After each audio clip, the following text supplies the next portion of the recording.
Now, I'm away tonight for a couple of days, so I won't be doing a video until early next week. Also, I'm sorry, but I'm having to harp on again about Syria.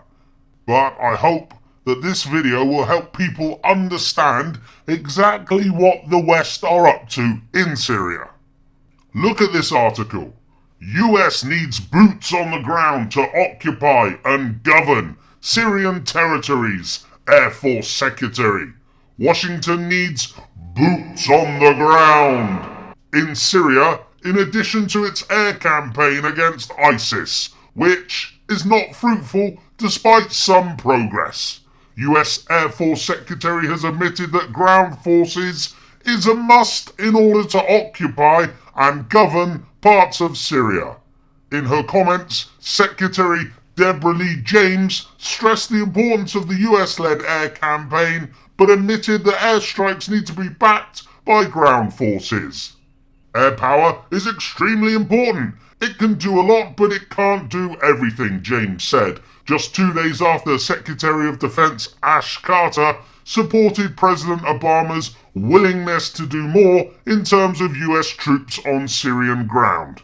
Ultimately, it cannot occupy territory, and very importantly, it cannot govern territory, James told reporters at the Dubai Air Show.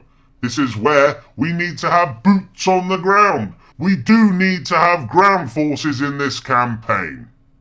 So, despite saying this a couple of years ago, I do not foresee a scenario in which boots on the ground in Syria, American boots on the ground in Syria, would not only be good for America, but also would be good for Syria. Obama has now approved boots on the ground, only a few to start with, but still, they will be in Syria, and it looks like there will soon be many more to follow. With what that Air Force Secretary said in the first article, and the fact that Obama has very recently approved boots on the ground in Syria, having said he wouldn't, you get the impression that there's a sense of urgency, don't you? Like something's building, like they're rushing to stop something. Which is a bit weird, because look at this article. Decimating ISIS. Russia destroys 448 terrorist facilities in last 3 days in Syria. General Konos has more good news to report on the Russian campaign against terrorism in Syria.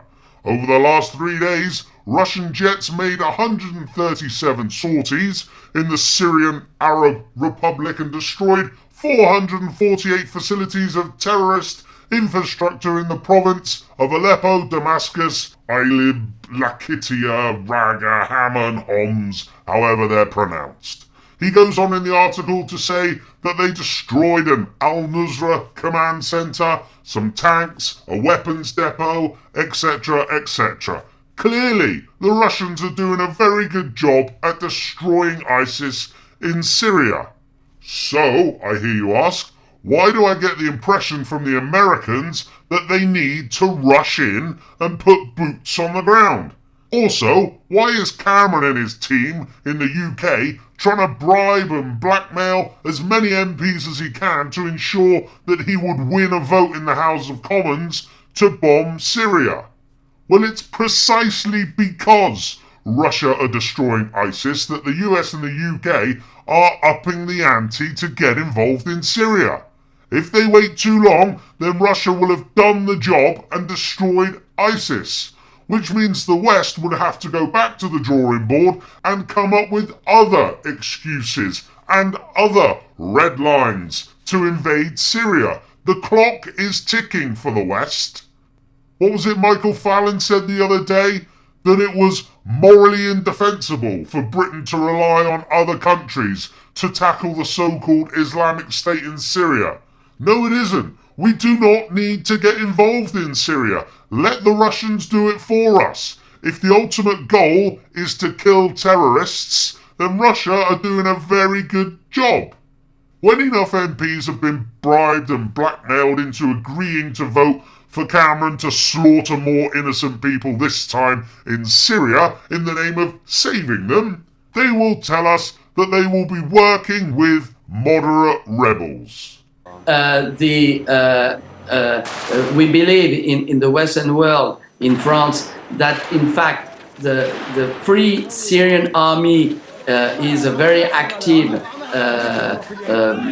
opposition on the ground, and they are so-called moderate. It doesn't exist anymore. In fact, underground, against the regime of Bashar, we have the Islamic State and we have Al-Qaeda through Al-Nusra. So this is a reality. And I think that, as I said to our government, the only place where you find free Syrian army, this is in the saloon of the Intercontinental hotels, either in London, Paris, or elsewhere. But the thing is, as this French MP has just said, there are no moderate rebels in Syria. There's the Free Syrian Army, who are Al-Qaeda. There are Al-Nusra, who are Al-Qaeda. There's Al-Qaeda, who are Al-Qaeda. And there's ISIS. If Cameron gets his vote and wins, we will once again be on the side of Al-Qaeda, and also this time ISIS. And all to do what? To take out Assad, who has done absolutely nothing to the West. But this is what Syria is all about for the West, taking out Assad. ISIS is the excuse for us to get involved. That's it, pure and simple.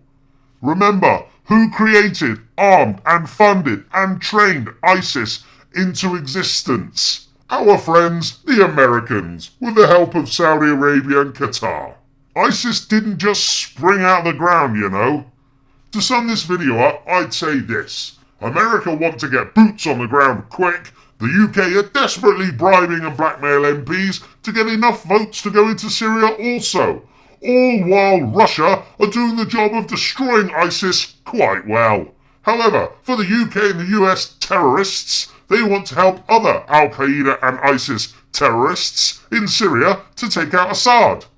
Because taking out Assad is what the West have been wanting all along. So I came back to see him a few weeks later, and by that time we were bombing in Afghanistan. I said, "Are we still going to war with Iraq?" And he said, "Oh, it's worse than that."